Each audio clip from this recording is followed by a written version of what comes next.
Personally, I think one of the most important facets of making great beer is the ability to control the temperature of your fermentation. Considering that yeast is probably one of the number one contributing factors to flavor, having it at the correct temperature through the fermentation process is something that you can do to stave off flavors. So today we're talking all things temp control on Homebrewing DIY.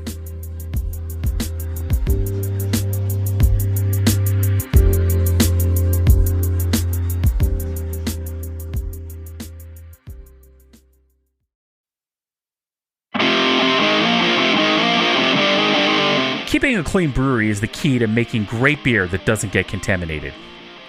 Do you use a glass or plastic carboy for your fermentation? Did you know that getting your carboy clean can be tough, especially removing the crucian ring? Even with traditional carboy cleaning tools, it can take a lot of time and not get your carboy completely clean. Well, today there's a new tool that can easily clean your carboy and do it fast. And that tool is called a scrubber ducky. Scrubber duckies are a new magnetic carboy cleaner that are easy to use and get the cleaning results required in brewing. Drop a magnetic scrubber into your carboy and be able to scrub away all of the grime and that hard to clean crucian. They are no match for scrubber duckies, and you can get yours today at scrubberduckies.com. Once again, head over to scrubberduckies.com.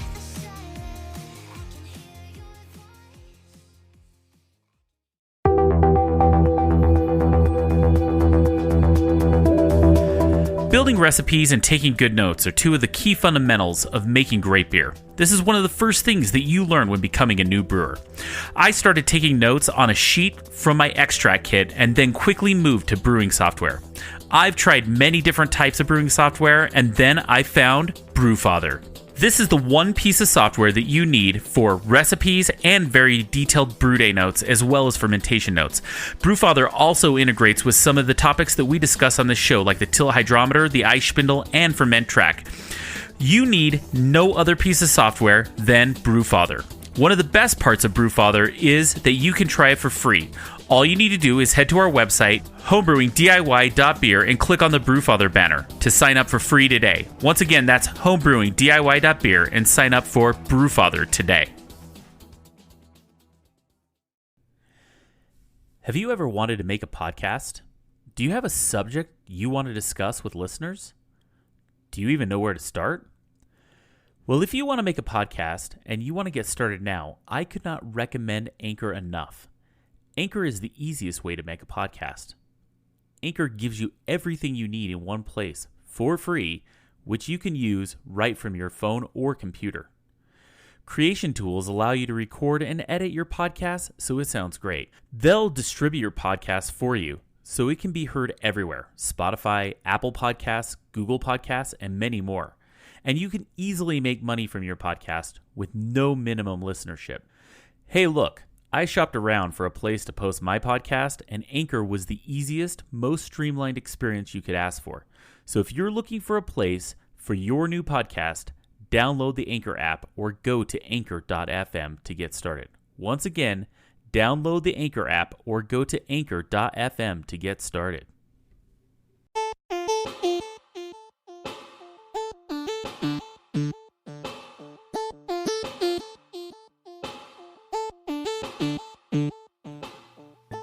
And welcome back to Homebrewing DIY, the podcast that takes on the do-it-yourself aspect of homebrewing. Gadgets, contraptions, and parts. This podcast covers it all.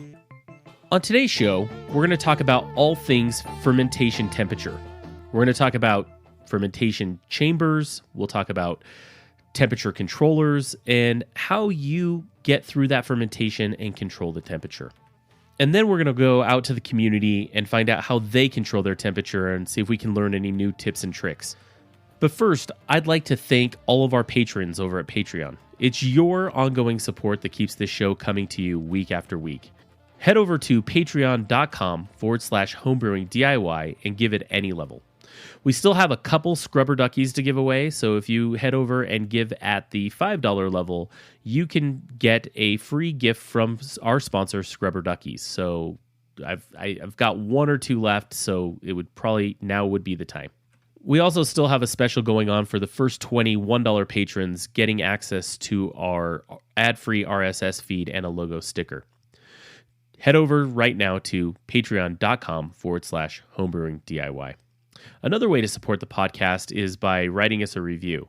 We've got quite a few reviews lately and really excited to see and read them all. I can tell you that really helps us show up on the Apple charts, so go over to your Apple store or to podchaser.com and review us today. It really helps us out a ton. The last way to support the show is to head to homebrewingdiy.beer, our website, and click on some of our sponsor banners. Click on Brewfather or Adventures in Homebrewing. Your support helps them know that we sent you, and then they support us in turn. So no changes in your price, just supporting the show that way. I've also got some new brewing projects going on. I'm going to keg my New England IPA. I think that's going to happen tomorrow, and I can't wait to taste it. I think it's going to turn out really well. Things look really good. This brew, surprisingly, has gone very smooth. I did have a bit of another brewing disaster. I feel like every time I talk about my home brewing lately, it's been a bit of a disaster. Well, I got a text message from Aaron Bandler across the street. He had made a mistake when he had made a 10-gallon batch. So he shot me a text, and it's kind of funny. He had taken some parts out of... I guess I'll start over here. He was fermenting in a keg, and he was using the gas blow-off as the gas out of the keg as the blow-off. And he had it attached to that running into a blow-off into a growler next to the keg. Well, when he had texted me, he had figured out that there were some parts missing in the pushdown on the ball lock, and that it actually wasn't releasing pressure. And so I go over there and I pull the keg out into his backyard. He lets me into his house, and I continue to then pull the pull tab on top of the keg and spray beer everywhere. I think he lost about a gallon or two of beer just into his backyard, trying to get rid of some of the pressure. And then I went and took a old picnic tab, cut it off, put a gas valve on it, and then popped it back on and went my merry way. Thought I had fixed the problem. Well, what I didn't know is that in thinking I fixed the problem, I actually created a siphon, and as his beer fermented, it then just overflowed into, and luckily he had it all sitting in a bin so that if it did overflow, it didn't make a mess into his basement, but I filled the entire bin up with his keg. So he's out an entire keg of beer, and it's kind of my fault. So sorry, Aaron. We both really screwed up fermenting in a keg this time. Ugh, not a good week. Well, I'm gonna break here for a really quick ad from our newest sponsor, Podcorn, and then we'll jump right into today's show where we talk about fermentation chambers and all things fermentation temperature. I want to talk to you all about our newest sponsor, Podcorn.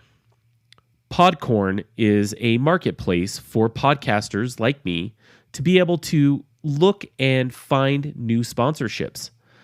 I have to say that it was probably one of the easiest experiences I've had since I started podcasting. All you do is head over to podcorn.com, sign up and get an account, and you'll log in. Once you log in, you're going to get an array of different sponsorships that you could have an opportunity to partner with on your show. It was a pretty simple process. All you did is get an account. Once you log in, you find a sponsorship you think aligns with your needs, and then you send them a quick pitch. If they accept your pitch, then the very next week you got to put out a sponsorship. Heck, that's how we're doing this sponsorship right now for Podcorn. I found them, I signed up, and it was a pretty easy experience. So if you have a podcast and you're looking to get more sponsorships or to partner with different companies, all you got to do is head over to podcorn.com and sign up today. Once again, head over to podcorn.com and sign up today.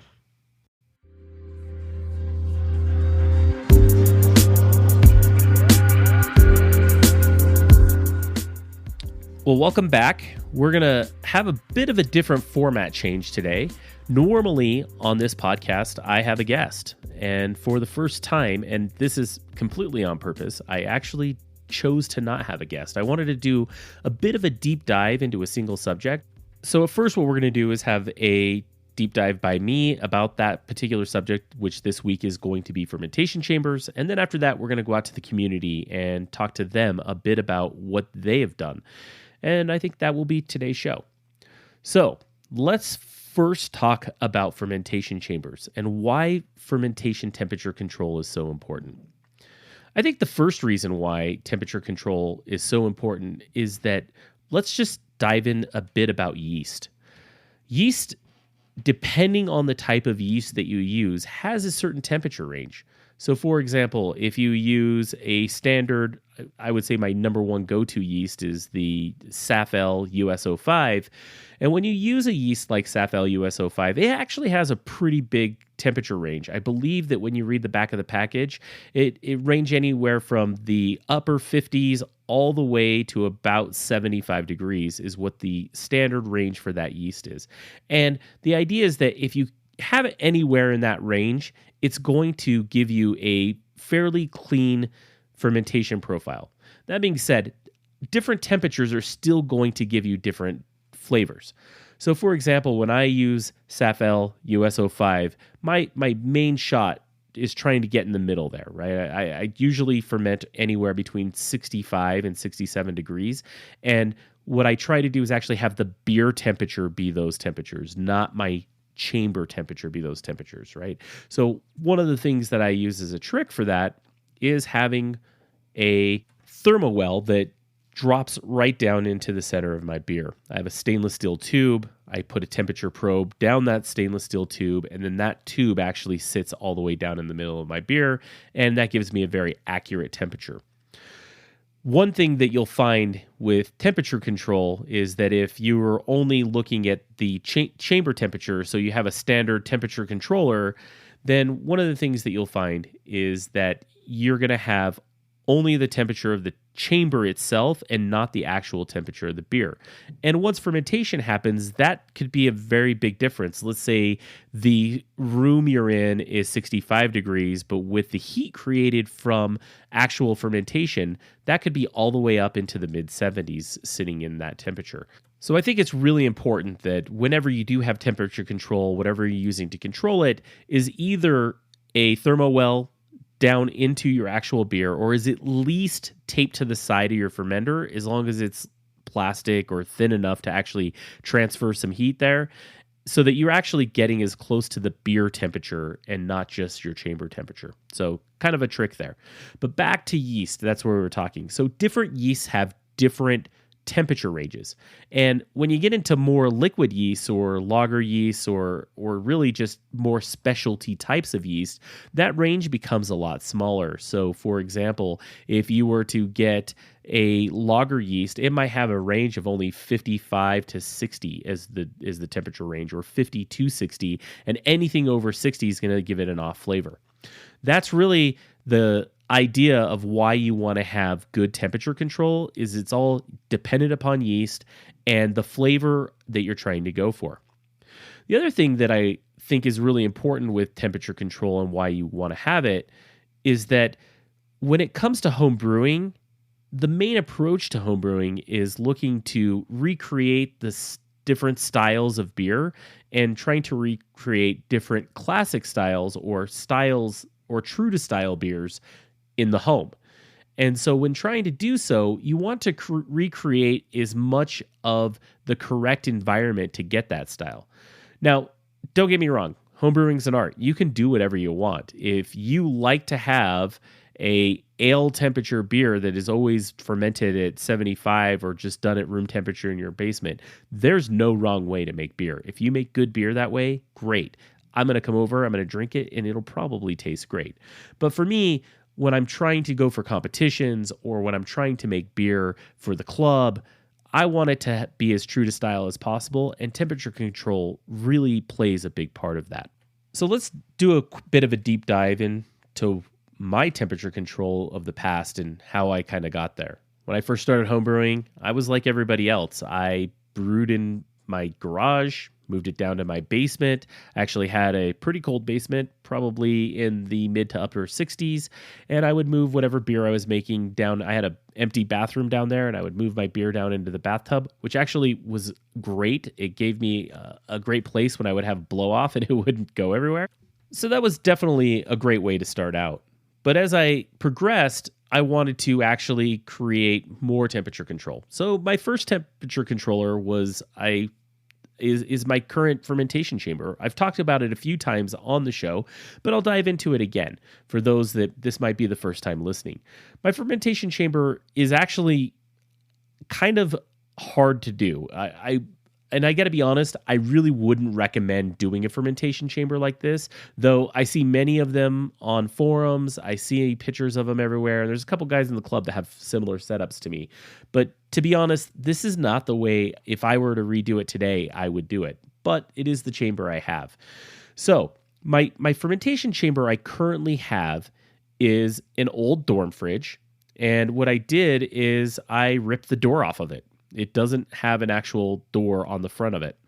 What I did is actually created an extension box to that fridge that is made out of OSB wood, and then I insulated the hell out of it with a bunch of styrofoam insulation that I bought at Home Depot. Sealed it up as well as I could with silicone and all kinds of sealants to try to just keep as much of the heat in or the coolness in, and to have it just be thermally stable. And really, that's my setup. It's actually cooled by a dorm fridge and heated by a paint bucket with a light bulb in it. I just used a 100-watt light bulb in a paint can. And that's really my setup. I can actually fit 2 7.5-gallon fermenters in there, so I can do a 10-gallon batch and have them both in the fermentation chamber and know that the temperature is very solid. My first temperature controller was actually... This is back in 2014. It was called an STC 1000. They still make them. You can buy them for about $15 on Amazon. It's kind of like a DIY temperature controller. The more modern version is actually the Inkbird ITC 1000. And the Inkbird is the full pre-built out version where it's got a temperature controller. It's got an area with 2 plugs, one for heat, one for cool. And it has a single temp probe that you can put inside your chamber, and that's how you're going to be able to do it. They're really cheap. You can get one for $30 on Amazon.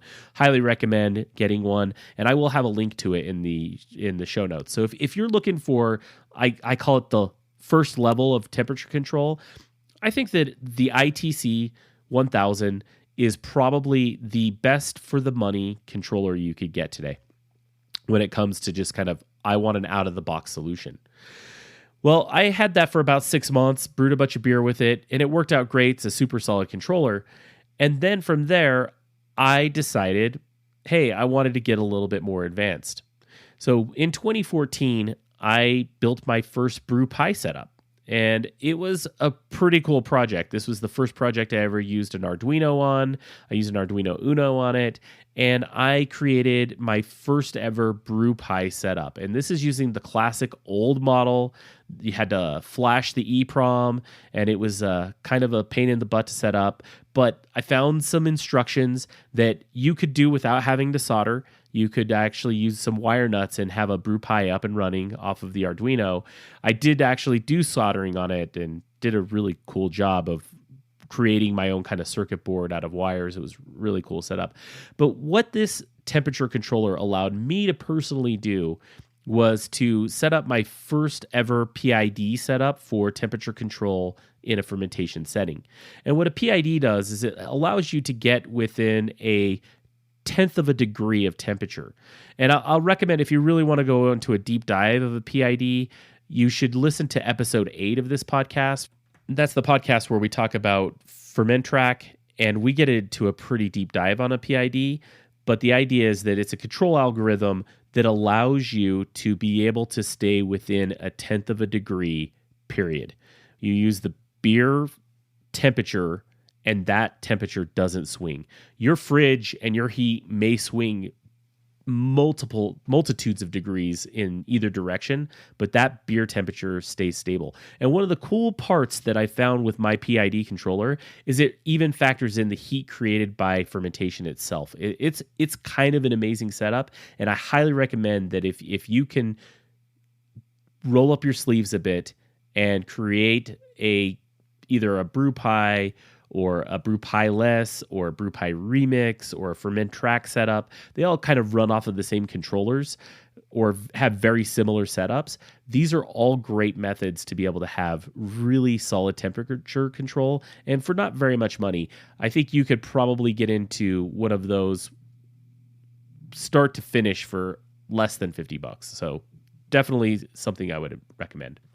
Now, let's talk a bit about what I would do if I were redoing my temperature control today. I've been brewing now for about a decade, and I know a lot more about brewing. It's just experience, and over time, you just kind of learn. If I were to redo it all, I'd still use my same temperature controller. I think that having a PID is very important to me. I think that it's just kind of the way I brew. I love the charts. I love all the stuff I get from it. It's highly detailed, and I just recommend it in general. But if I had to redo it today, I would just get a chest freezer. I think that a chest freezer is cheap and easy to find online. You could go to Craigslist and find an old chest freezer today. And you can also keep the same temperature controller like I've built with a chest freezer. The only one drawback is finding room for it, but it would allow me to do 10-gallon batches and have a couple fermenters in there going at the same time. And that's just kind of what I would do today. I wouldn't actually go and create this huge like Franken box like I have for a fermenter today. And that would be the big change. Other than that, I would still do the same temperature control. I think the next part I want to talk about are some of the off flavors that you can get in your beer by lacking in temperature control. I think the number one off flavor you're going to get is that fusel alcohol flavor. It's kind of that hot flavor, alcoholic kind of. I guess that's the best way to put it. When you get beers that have this like very alcohol-y flavor, I think that is a big factor when you have beers that are way too hot with temperature. If you have too high a temperature, it starts to get this like fusel-y, alcohol-y flavor. And that's one that I notice a lot with beers that are not temp controlled. You're usually going to see that off flavor with beers that are over 80 degrees with temperature, unless they're using a Kveik. For some reason, that one is able to stay clean even those high of temperature. I would say the other big one that I see is diacetyl, that kind of buttery or butterscotch flavor. I see that a lot when we go to Homebrew Club, and if you have beers that have had temperature issues, I see a lot of diacetyl is an off flavor from that. And I have to admit, from drinking my own homebrew for years and maybe a couple of friends' homebrews, I never really experienced diacetyl. But now that I've been tasting a lot more homebrew from larger groups of friends that homebrew, I run into a diacetyl beer every now and again. I can even think of one I had at the last homebrew meeting that actually tasted a lot like diacetyl. And it was weird. You could call it out. The smell was butterscotch. The taste was butterscotch. It had a kind of slick mouthfeel. Definitely something you see with beers that have temperature control issues. Another off flavor, depending on the style, could be an ester kind of flavor or a fruity kind of flavor. I usually call it, you get some banana out of it when you have too warm of temperature. When your temperature is too warm, specifically around the over 70 range, that's when you start to get that flavor of banana. And there's a lot of beer styles that are like, do not taste banana. I actually have a joke where it's kind of a joke of when you read the BJCP style guidelines, there's always does not taste like banana. It's throughout the entire guidelines. It's kind of hilarious.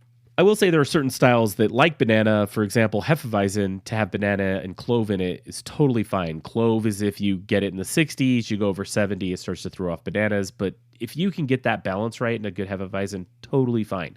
But that's the point of temperature control. When you have different beer styles and you're shooting for a certain flavor profile, it's super important that you have the control to try to get and nail that profile. And that's the importance of temperature control for me.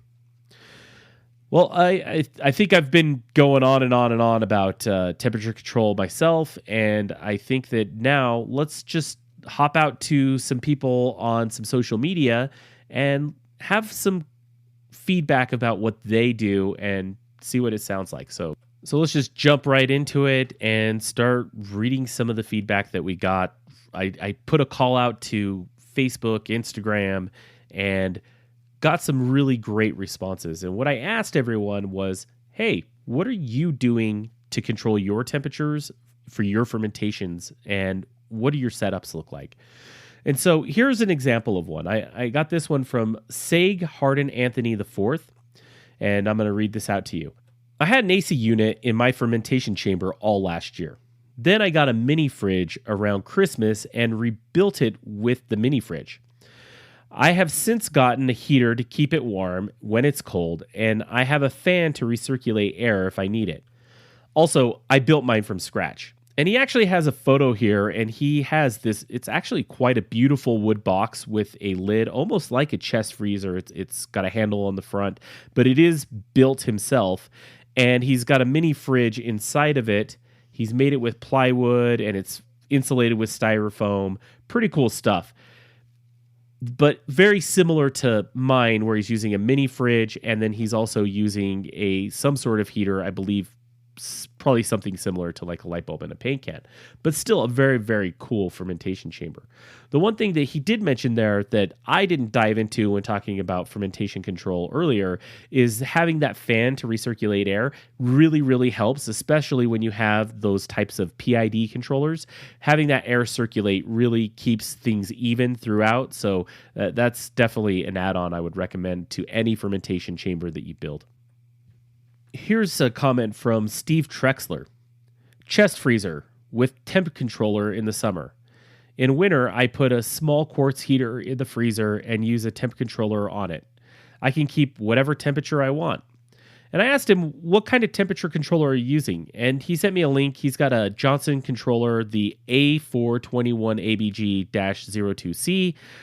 Just your classic old school Johnson controller. When I first started homebrewing, this was kind of the first way to really get temperature control without having to build it yourself. And they were pretty expensive back in the day. They would run you about $70 or $80, and they were really great, solid analog temperature controllers. So yeah, you could do a really, really great job. I saw a lot of posts that are just a chest freezer with an ITC 308 temperature controller from Inkbird. A lot of ITC 1000s and ITC 308s. So lots of those temperature controllers with chest freezers. Here's a post from Mark Williams. Inkbird dual controller, mini fridge, small heater, and coil inside. And he actually sent some pictures, and I will download these pictures and add them to the show notes. If you head over to homebrewingdiy.beer and look in the show notes there'll be these images. And this is a pretty cool setup, very similar to mine, but still using the ITC 1000 temperature controller. He's got a mini fridge attached to a wood box with a door, very nicely insulated, but his heater is actually a pad heater. And I would actually recommend that versus like I have a paint can with a light bulb in it.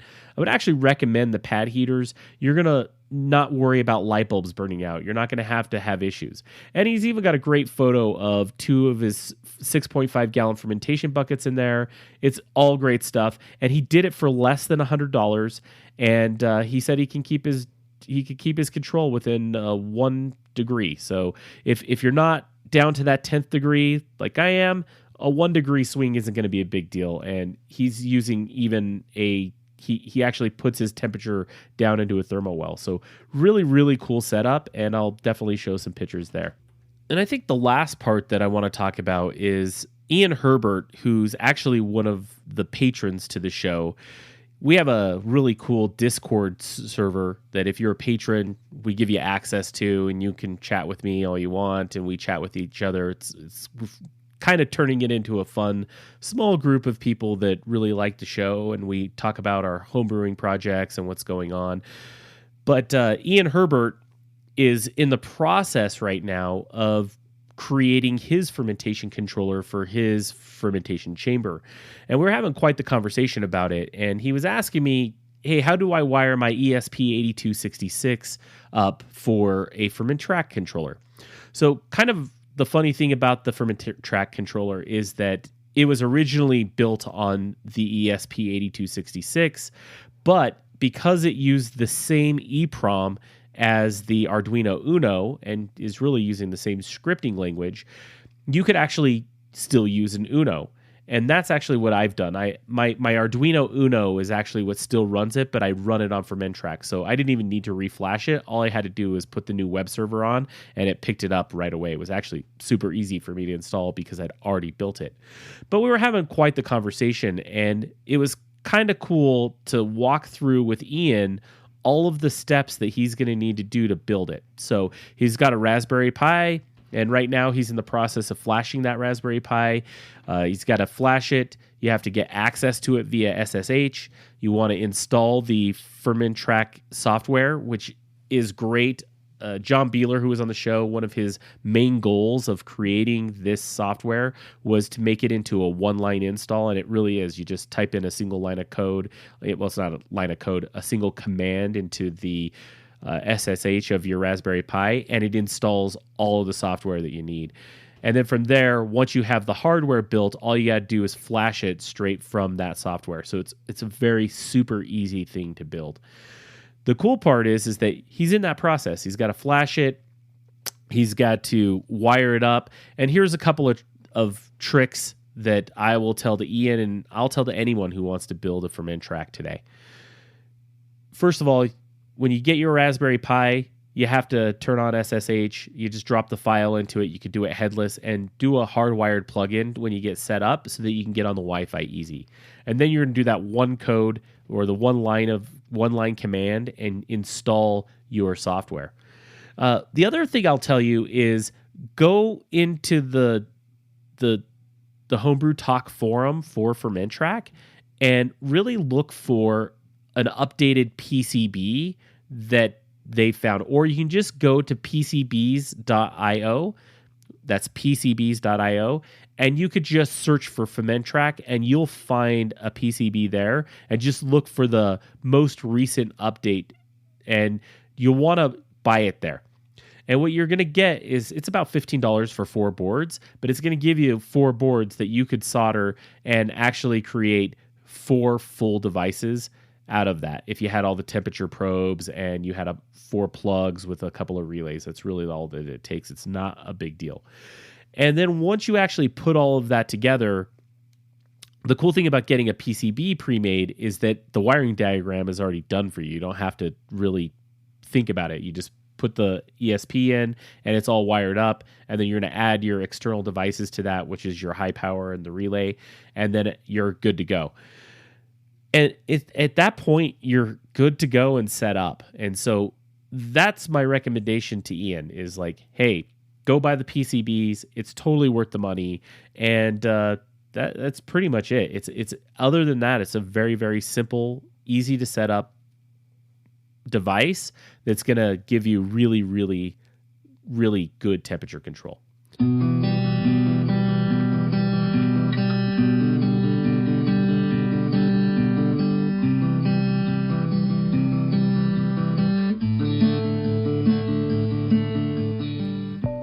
Well, that's it for this week's show. And I'd love to hear some feedback from anyone if they liked this format. This was definitely new for me to not have an interview and to really just deep dive on a specific subject. If you found any of the information today helpful, let me know. If you didn't like it, let me know. I just am curious. You can also find the show on social media. Look for us on Twitter, Facebook, Instagram. Look under the acronym @Homebrewing DIY, all one word. Well, that's it for this week, and we'll see you next on Homebrewing DIY.